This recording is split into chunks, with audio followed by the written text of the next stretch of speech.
Welcome y'all to the Blackhoof Saloon, a Wild West Exodus podcast. Mosey on up to the bar and get yourself a bottle of firewater or a glass of sarsaparilla and listen to some good old yarns about adventures of law dogs, outlaws, and weird creatures. So set a spell, water your ride or your rider, and get ready to tune up your posses. This is the Blackhoof Saloon. Well, welcome back to the Blackhoof Saloon. This is Brian Jedi Powell, and I've got here the Constitution Battlefleet set for the Union faction for Dystopian Wars.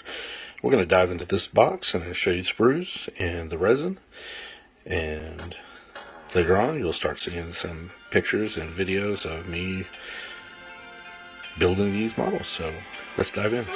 Alright, so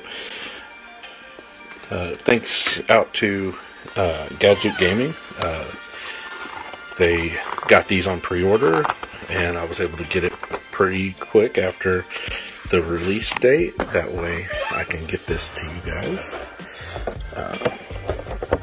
Any delay of me getting this out is basically because of the stack of other things I've been working on. As you can see, I've got quite a few projects occupying my tabletop at the moment. The Battlefleet is just one among many that I have been working on. So we got us a nice little backdrop. I'm gonna open up this box again.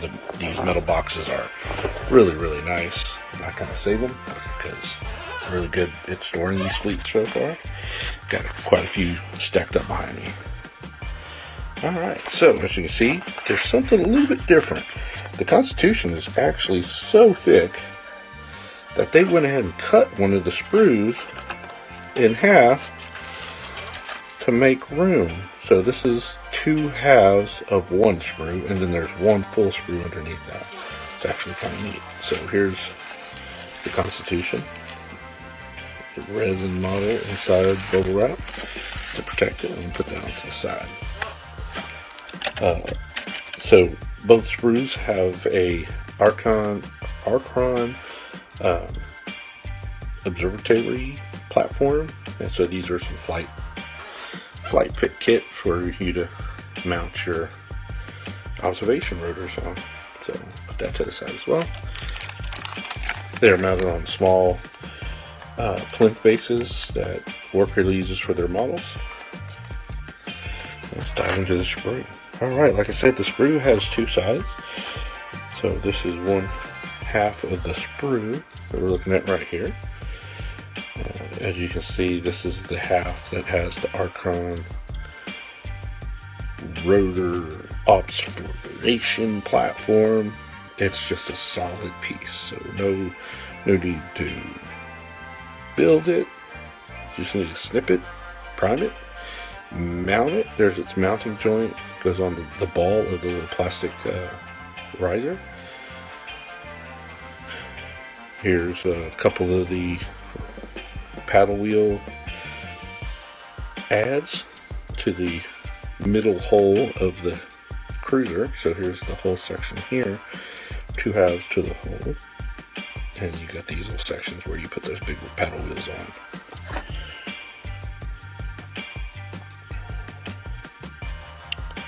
This looks like one of the deck,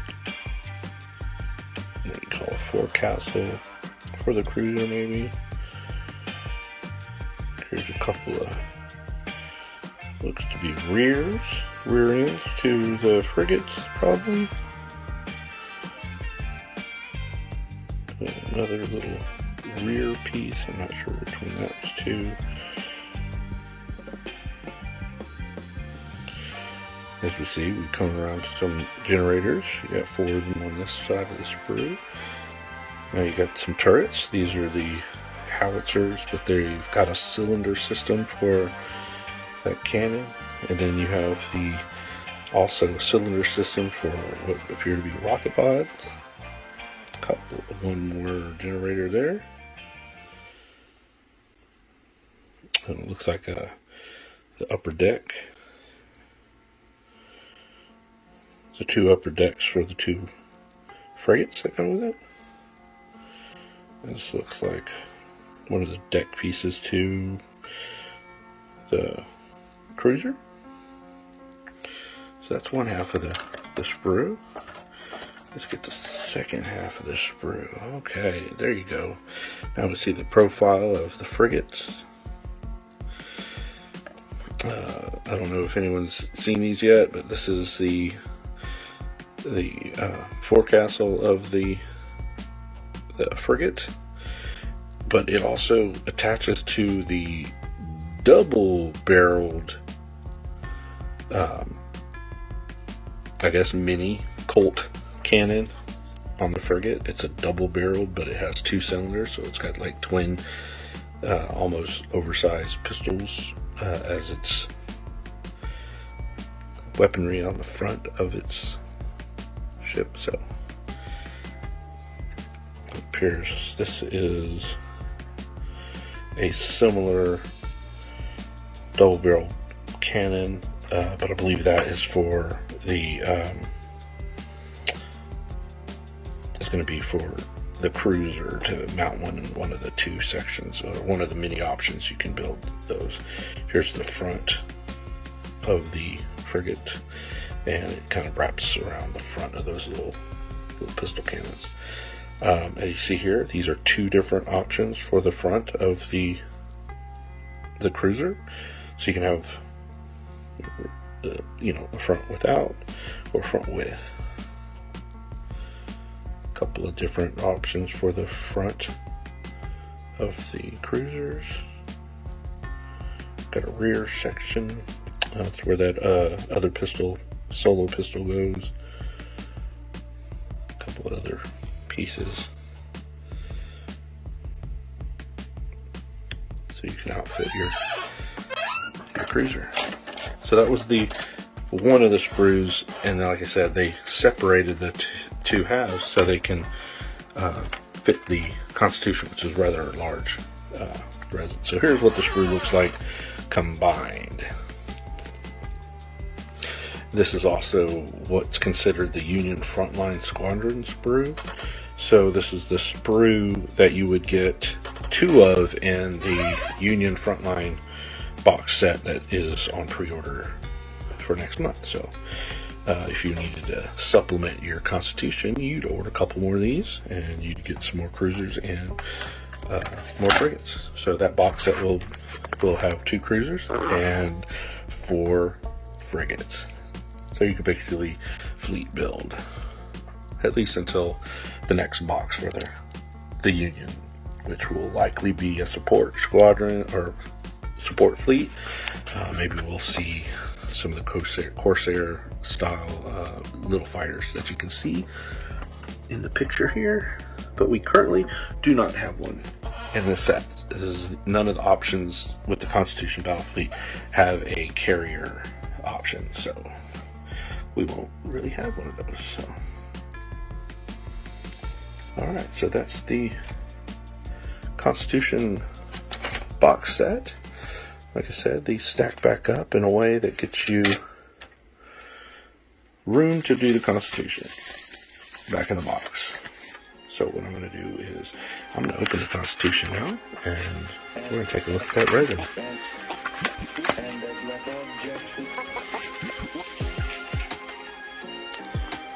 Alright, I'm going to put the box top back on so we can look at this. Alright, so here we have the resin bottom of the Constitution.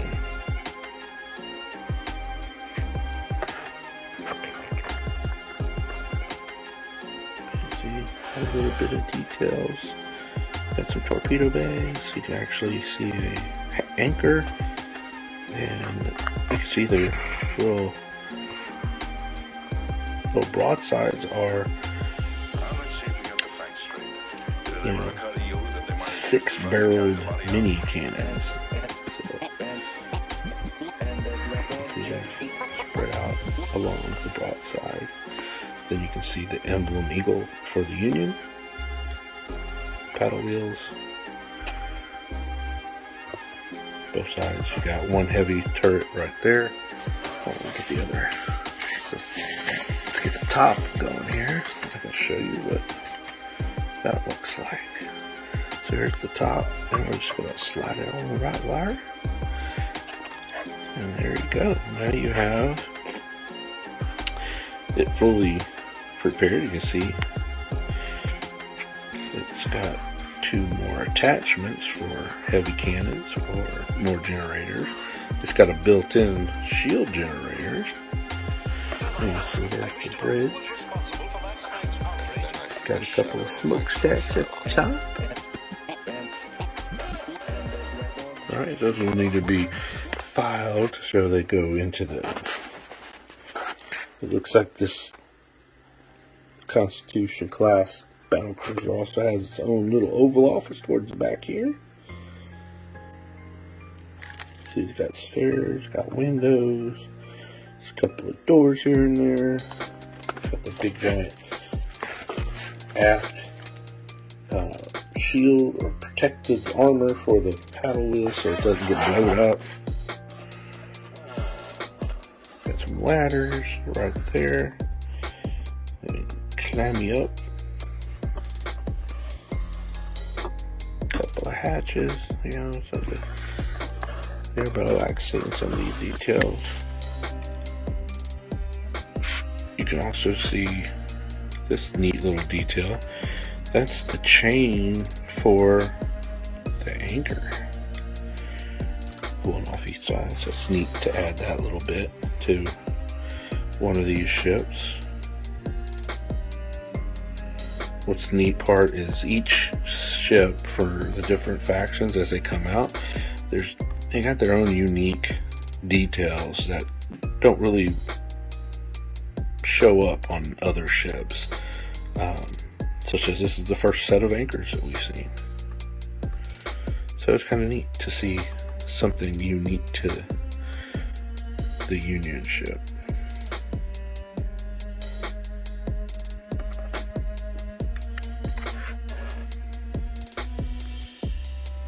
Also, another thing unique is very noticeable RJ 1027 cylinders on the deck of this ship. These are energy generators that are used in Wild West Exodus, and to actually see them on the deck of the Union ship kind of is fitting, as these cylinders are used in quite a few of their Union, on the Union tank, on the Union vehicles, and you even see these on some of the Wild West Exodus terrain pieces. So it's neat to see these cylinders show up on a huge scale to power up this generator. So very cool.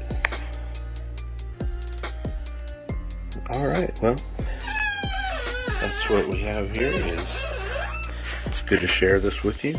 Like I said, I will start diving into those 2 screws and get those built. And I'm going to explore the ability to see if we can do a magnet version to swap out. I am unsure if that is possible, but you know me, I'm going to explore it and I'll share it with you once I figure it out. So again, this is Brian with the Blackhoof Saloon, and until next time, I'll talk to y'all later. Thanks for stopping by the Blackhoof Saloon, y'all. We hope you enjoyed your visit. Feel free to get a hold of us with comments or questions via the interwebs, and shoot us a telegraph at blackhoofsaloon@gmail.com. You can also find us on the Facebook, YouTube, Twitter, and Instagram. Music for the podcast was provided for use by Ross Bugden and can be found at one of his YouTube channels, Ross Bugden Music or Ross Bugden Composer. Until your next visit, ride with the sun at your back and always roll those big crits.